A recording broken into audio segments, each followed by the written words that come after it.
¿Es posible que algo que has practicado durante años como un acto de obediencia en realidad no sea lo que Dios espera de ti? Malaquías 3:10 ha sido repetido incontables veces desde los púlpitos. Traed todos los diezmos al alfolí. Pero, ¿y si este versículo no significa lo que muchos piensan? ¿Y si el diezmo, tal como se enseña hoy, está siendo malinterpretado o incluso manipulado? En 2 Corintios 9:7, Pablo declara: cada uno dé como propuso en su corazón, no con tristeza ni por necesidad, porque Dios ama al dador alegre. Este pasaje cambia por completo el enfoque. Hoy profundizaremos en lo que la Biblia realmente dice sobre el diezmo, desmantelando mitos arraigados y revelando verdades que muchas iglesias prefieren callar. Te mostraremos cómo discernir entre obediencia genuina y cargas religiosas impuestas por el hombre. ¿Estás listo para entender lo que Dios tiene reservado para ti? Durante años hemos escuchado una misma frase repetirse desde los púlpitos, domingo tras domingo: trae el diezmo al alfolí, y Dios abrirá las ventanas de los cielos. Y así, muchos creyentes se acercan con sobre en mano, sintiendo que cumplen con Dios, que aseguran su bendición financiera, que evitan una maldición sobre sus vidas. Pero, ¿alguna vez te has detenido a preguntar si eso que das es realmente lo que Dios mandó? ¿Has examinado lo que la Biblia enseña sobre el diezmo? ¿Sin filtros doctrinales? ¿Sin tradiciones humanas? ¿Sin miedo? En muchas iglesias, el diezmo se presenta como un mandato incuestionable, como si fuera una ley eterna válida para todos los tiempos, todos los pueblos y todas las circunstancias. Sin embargo, si nos detenemos a observar con atención las Escrituras, descubrimos algo desconcertante. El diezmo que Dios ordenó en el Antiguo Testamento no era dinero y tampoco era opcional. Era un sistema complejo, específico, agrícola y limitado a un pueblo, Israel. Este descubrimiento puede cambiar por completo tu forma de entender la obediencia, la generosidad y la verdad. Desde el principio, Dios estableció un pacto con Israel, un pueblo con una cultura, una tierra y un estilo de vida concretos. Dentro de este pacto, Él les dio leyes que regulaban todos los aspectos de su vida, desde cómo debían comer, cómo debían vestirse, hasta cómo debían ofrendar. En Levítico 27:30 se establece con claridad: el diezmo de la tierra, así de la simiente de la tierra como del fruto de los árboles, de Jehová es cosa dedicada a Jehová. Observa bien, el diezmo era de la tierra, de las cosechas, de los árboles. No se menciona oro, plata ni monedas. No se habla de sueldos, salarios o ingresos personales, porque en aquel tiempo el sistema económico no giraba en torno al dinero como lo hace hoy. La vida se sostenía por la agricultura y la ganadería, y el diezmo estaba directamente vinculado a estos elementos. En Deuteronomio 14, 22, 23, Dios repite el mandato con mayor detalle: indefectiblemente diezmarás todo el producto del grano que rindiere tu campo cada año, y comerás delante de Jehová tu Dios, en el lugar que Él escogiere para poner allí su nombre, el diezmo de tu grano, de tu vino y de tu aceite, y las primicias de tus manadas y de tus ganados. Este versículo revela dos elementos clave. Primero, el diezmo era el producto del campo, no dinero. Segundo, parte de ese diezmo debía ser comido por el propio ofrendante en presencia del Señor, como un acto de adoración y comunión. Esto contradice completamente la idea moderna del diezmo como una transferencia bancaria automática o una obligación monetaria mensual. Y aún hay más. El diezmo tampoco era uniforme cada año. En realidad, había varios tipos de diezmos. Uno se daba cada año a los levitas, quienes no poseían tierra y cuya función era servir en el templo. Otro se consumía en las festividades religiosas. Y un tercer tipo, que se daba cada 3 años, era reservado para los huérfanos, las viudas y los extranjeros, como se explica en Deuteronomio 14, 28, 29. La obligación mecánica tenía un propósito social y espiritual integral: sostener a los siervos de Dios, celebrar delante de Él y ayudar a los necesitados. Era un sistema de justicia, no de recaudación institucional. Al entender esto, no podemos seguir repitiendo que el diezmo bíblico se traduce automáticamente en un 10% de tu sueldo entregado en efectivo cada mes. Esa enseñanza no se sostiene en la palabra. Es más, cuando alguien dice que si no diezmas estás robando a Dios, citando fuera de contexto Malaquías 13:8, ignora que ese mensaje fue dirigido a un pueblo que vivía bajo la ley mosaica, en una tierra prometida, con un templo físico, levitas designados y un sistema teocrático que ya no existe. No se puede tomar un versículo de un pacto específico y aplicarlo arbitrariamente al cuerpo de Cristo sin considerar el cambio radical que trajo el nuevo pacto en la sangre de Jesús. Cuando el pueblo de Israel descuidaba el diezmo, estaba quebrantando una parte de ese pacto legal que regía toda su nación. Por eso Malaquías, como profeta, reprende duramente al pueblo, no por no dar dinero, sino por no traer los productos agrícolas que sostenían al templo y a los necesitados. Pero nosotros no somos Israel, no vivimos bajo ese pacto, no estamos bajo la ley. Gálatas 3:24-25 declara: la ley ha sido nuestro ayo para llevarnos a Cristo, a fin de que fuésemos justificados por la fe. Pero venida la fe, ya no estamos bajo ayo. Esto significa que el sistema levítico quedó atrás, junto con sus diezmos, sus sacrificios y sus normas ceremoniales. Hoy somos guiados por el Espíritu, no por reglamentos externos. El libro de Hebreos lo explica con profundidad. En Hebreos 7 se menciona el caso de Abraham, quien dio un diezmo a Melquisedec antes de que existiera la ley. Algunos utilizan este argumento para decir que el diezmo precede la ley y, por tanto, aún está vigente. Pero el texto no establece un mandamiento, solo describe una acción única, voluntaria y no repetida. Abraham lo hizo una vez, como señal de respeto a un rey sacerdote, no como patrón para la iglesia. Además, si seguimos ese razonamiento, deberíamos entonces ofrecer animales como sacrificio, porque Abel también lo hizo antes de la ley. Pero nadie propone eso. Lo cierto es que Hebreos utiliza ese episodio para explicar que el sacerdocio de Jesús es superior al levítico, no para imponer una práctica financiera en la iglesia. El verdadero problema es que el diezmo moderno, tal como se enseña en muchas congregaciones, ha sido despojado de su contexto original. Se ha convertido en un sistema paralelo, una especie de impuesto religioso disfrazado de piedad, y tristemente, ha dejado de ser una expresión de adoración para convertirse en una herramienta de control. Muchos pastores, con buenas o malas intenciones, han establecido el diezmo como requisito para bendición, salvación o participación en la iglesia. Pero eso no solo es antibíblico, es espiritualmente peligroso, porque sustituye la gracia por obras. Y cuando eso ocurre, el Evangelio pierde su poder. Pablo fue claro en sus cartas: el que practica la ley ha caído de la gracia. Gálatas 5:4. Imponer el diezmo como obligación es regresar al yugo que Cristo ya rompió. Es levantar un nuevo sistema levítico con reglas humanas que Dios no ha mandado. Y cuando una iglesia enseña que Dios te va a maldecir si no diezmas, está proclamando un evangelio diferente. Porque Romanos 8:1 afirma con autoridad: ahora, pues, ninguna condenación hay para los que están en Cristo Jesús.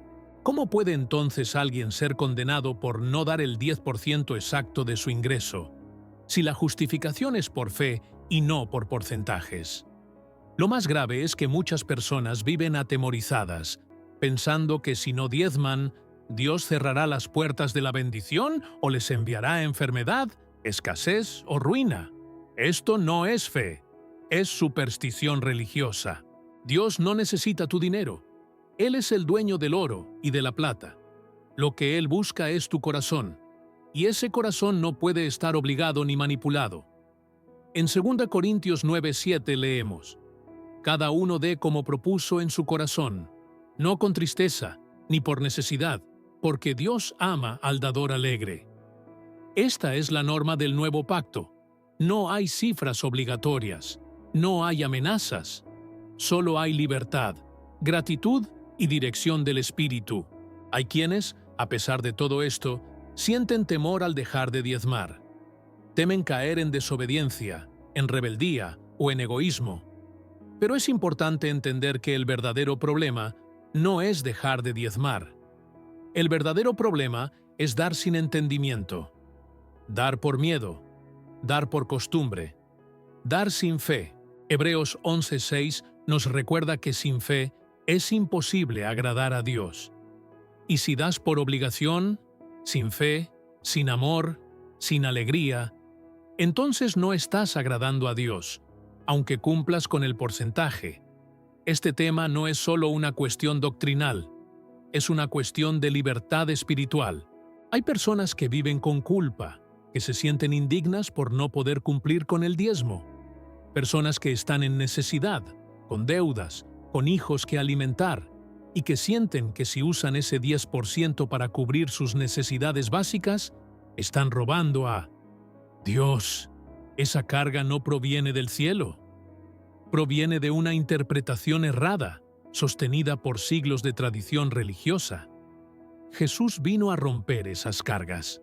En Mateo 11:28-30, Él dijo: Venid a mí todos los que estáis trabajados y cargados, y yo os haré descansar, porque mi yugo es fácil y ligera mi carga. ¿Dónde queda esa ligereza cuando se exige el diezmo como un deber inflexible, sin compasión, sin contexto, sin discernimiento? No se trata de dejar de dar, se trata de dar bien.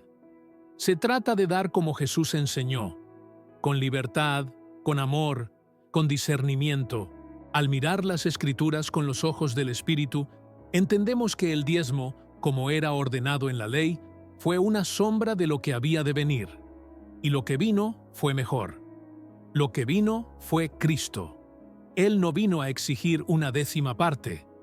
Vino a pedirnos el todo. El que quiera venir en pos de mí, niéguese a sí mismo. Tome su cruz cada día y sígame. Lucas 9:23. Esto va mucho más allá del 10%. Es entrega total. Es obediencia radical. Es generosidad nacida del amor, no de la ley. El diezmo no es pecado en sí mismo, pero imponerlo como mandamiento bajo amenaza sí lo es, porque suplanta la gracia con temor, porque reemplaza la relación con Dios por una transacción. Y el reino de Dios no es comercio, es comunión. Si Dios te pone en el corazón dar el 10%, hazlo con gozo. Pero si estás dando por obligación, por miedo o por presión, es momento de detenerte, orar y buscar revelación. Porque Dios no quiere tu dinero, quiere tu corazón. Y cuando Él tiene tu corazón, la generosidad fluye sola, abundante, poderosa, libre. Cuando Jesús comenzó su ministerio en Galilea, no vino a reafirmar las estructuras religiosas del judaísmo, sino a cumplir la ley y establecer un reino completamente nuevo. Uno donde el corazón pesa más que la costumbre, y donde la intención supera a la regla. Su enseñanza sobre el dinero y la generosidad fue clara, poderosa y contracultural. Sin embargo, nunca instituyó el diezmo como norma financiera para sus discípulos. En todo su ministerio, no existe un solo mandamiento directo que imponga a sus seguidores entregar un 10% de sus ingresos. Lo que sí encontramos es una invitación insistente a darlo todo, desde el corazón, sin cálculo ni obligación, con un nivel de entrega que trasciende cualquier sistema porcentual. Una de las pocas ocasiones en las que Jesús menciona el diezmo es en Mateo 23:23. Y no lo hace como una recomendación, sino como una crítica. ¡Ay de vosotros, escribas y fariseos, hipócritas! Porque diezmáis la menta, el eneldo y el comino, y dejáis lo más importante de la ley, la justicia, la misericordia y la fe. Esto era necesario hacer, sin dejar de hacer aquello. Este pasaje ha sido malinterpretado por muchos para sostener que Jesús valida el diezmo. Pero lo que Jesús está haciendo es señalar la superficialidad de una religiosidad que se centra en lo externo y descuida lo esencial. Él no está estableciendo una regla para sus seguidores. Está confrontando a los líderes religiosos que se aferraban a lo pequeño mientras ignoraban lo que realmente importaba a Dios. El contexto es clave. Jesús habla aquí a judíos bajo la ley, no a creyentes bajo la gracia. Él aún no había ido a la cruz. El nuevo pacto no se había sellado con su sangre. Toda esta reprensión está dirigida a aquellos que usaban el diezmo como una fachada de espiritualidad, mientras sus corazones estaban lejos de Dios. De hecho, toda la enseñanza de Jesús gira en torno a desmantelar ese tipo de religiosidad externa. En múltiples ocasiones, Él afirma que el reino de Dios se basa en el amor, la entrega, la justicia y la compasión, no en la observancia mecánica de normas. Cuando Jesús enseña sobre el dinero, no habla de porcentajes, habla de prioridades. En Mateo 6:21 declara: «Porque donde esté vuestro tesoro, allí estará también vuestro corazón». No dice, dad el 10%. Dice que el uso de tus recursos revela la condición de tu alma. Este principio es mucho más exigente que el legalismo del diezmo. El diezmo puede cumplirse sin fe, sin amor, sin entrega genuina. Pero dar como Jesús enseña requiere transformación interior. En Lucas 12:33, Él dice: «Vended lo que poseéis y dad limosna. Haceos bolsas que no se envejezcan, tesoro en los cielos que no se agote». Este mandamiento no puede reducirse a una fórmula contable. Está llamando a una vida rendida, no a un hábito religioso. Muchos argumentan que, como Jesús no abolió explícitamente el diezmo, entonces este sigue vigente. Pero ese razonamiento es incompatible con la totalidad de sus enseñanzas. Jesús no se dedicó a repetir la ley, sino a señalar su cumplimiento y su superación en él. En Mateo 5, durante el Sermón del Monte, repite constantemente: «Oísteis que fue dicho, pero yo os digo». Jesús no reitera lo antiguo como norma, lo trasciende con un nuevo estándar, más alto, más puro, más espiritual. Bajo ese nuevo estándar, el dar no puede ser impuesto ni cuantificado. Debe ser fruto del amor y de la dirección del Espíritu Santo. El episodio de la viuda pobre es otra prueba del corazón del mensaje de Jesús. En Marcos 12:41-44, Él observa cómo los ricos echaban grandes sumas en el arca de las ofrendas, y luego ve a una viuda que deposita 2 pequeñas monedas. Entonces declara: «De cierto os digo que esta viuda pobre echó más que todos los que han echado en el arca». Aquí Jesús no alaba la cantidad ni menciona porcentajes, sino que valora la intención y el sacrificio. Esta escena no respalda el diezmo, sino que lo supera completamente. La viuda no dio el diezmo, dio todo lo que tenía. Y fue esa entrega, nacida del corazón, la que encontró aprobación delante de Dios. En Lucas 14:33, Jesús dice algo que desarma por completo cualquier noción de dar bajo. Obligación. Cualquiera de vosotros que no renuncia a todo lo que posee, no puede ser mi discípulo. Este llamado no es a una fracción, es a una vida entera, rendida. El Evangelio no exige el diezmo, exige la cruz. no llama a calcular, sino a confiar. Jesús no quiere el 10% de lo que tienes, quiere el 100% de quién eres. Y esta entrega no se mide por reglas humanas, sino por la transformación radical que solo Él puede producir en el interior del creyente. El problema con imponer el diezmo es que reemplaza esa entrega profunda por una rutina superficial. Cuando alguien cree que con dar el 10% ya ha cumplido con Dios, corre el riesgo de no escuchar lo que el Espíritu le está pidiendo. Verdaderamente, tal vez Dios quiere que des más, tal vez quiere que des menos, pero de otra forma. Tal vez quiere que uses tus recursos para atender directamente a una necesidad puntual, sin pasar por ningún sistema humano. Romanos 8:14 lo deja claro, porque todos los que son guiados por el Espíritu de Dios, estos son hijos de Dios. Y el Espíritu no guía por fórmulas, sino por relación. Cuando Jesús habló con el joven rico en Mateo 19, la conversación giró en torno al dinero. Este hombre había cumplido todos los mandamientos, era moralmente correcto y sin embargo, algo le faltaba.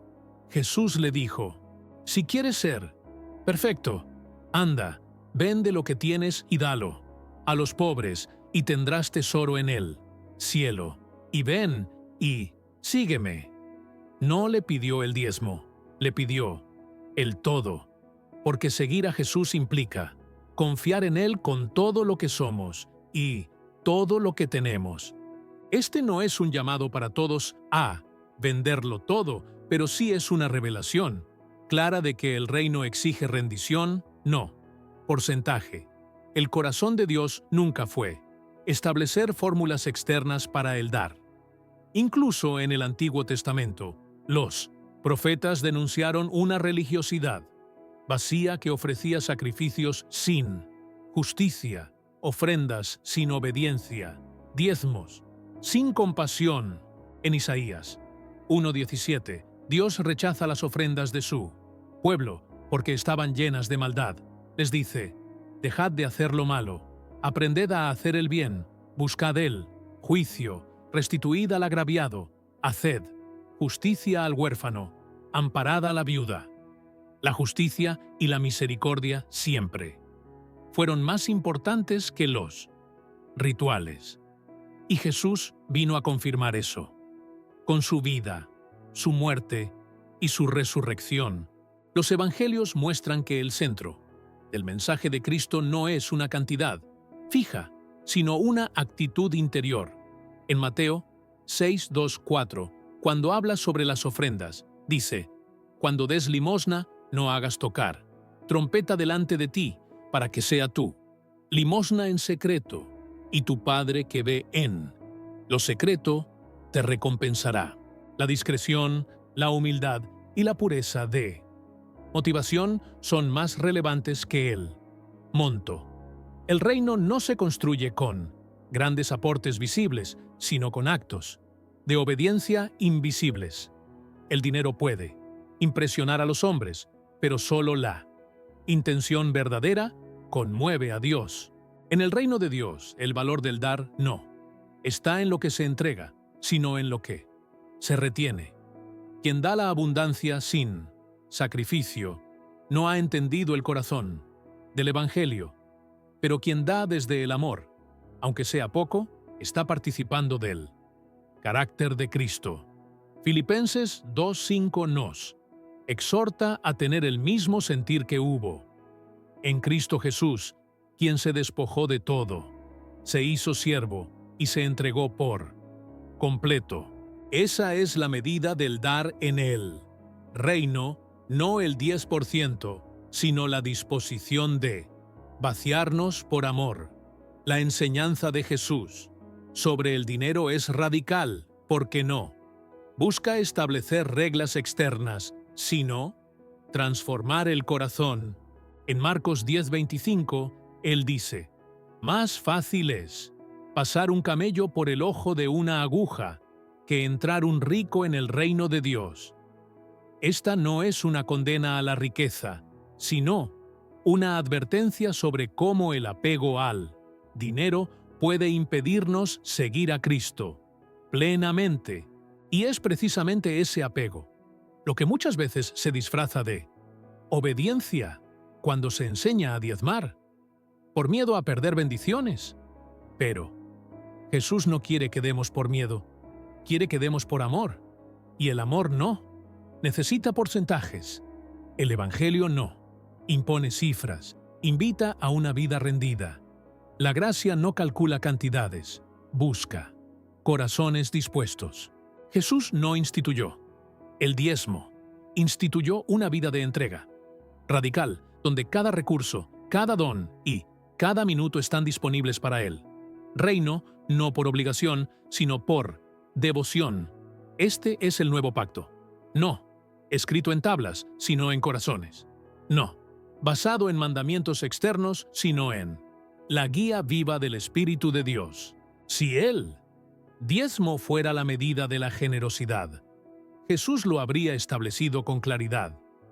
Pero no lo hizo, porque Él sabía que la ley del amor exige más que cualquier porcentaje, y solo quienes aman verdaderamente estarán dispuestos a dar, sin reservas.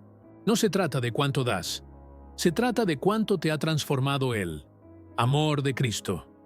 Y cuando ese amor te posee por completo, dar deja de ser una carga para convertirse en un gozo. Una de las verdades más ignoradas, pero también más contundentes del Nuevo Testamento, es esta. No se trata de cuánto das, se trata de cuánto te ha transformado el amor de Cristo. Y cuando ese amor te posee por completo, dar deja de ser una carga para convertirse en un gozo.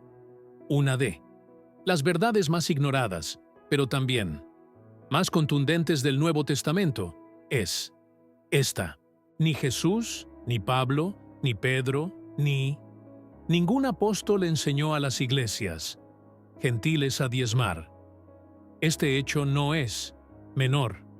Es una omisión que grita, que interpela, que desafía las estructuras actuales impuestas por muchas denominaciones.